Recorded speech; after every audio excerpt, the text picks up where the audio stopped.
आखिरी हिस्सा मिस मट करना। इस लड़के ने सब कुछ खो दिया। एक गांव में एक गरीब लेकिन ईमानदार लड़का रहता था। उसका एक ही असूल था, कभी झूठ नहीं बोलना।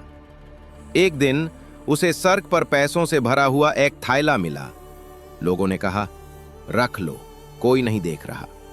लेकिन लड़के का दिल गवाही नहीं देता। उसने थैला उठाया और गांव के बाजार में जाकर जोर से कहा, ये थैला किसका है?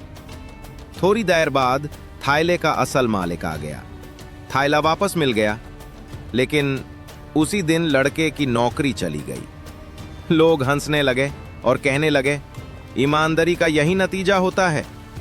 लेकिन वक्त गुजर गया और वही ईमानदारी उस लड़के की जिंदगी बदल गई।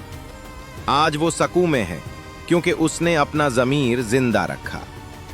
तुम क्या करते अगर तुम उसकी जगह होते?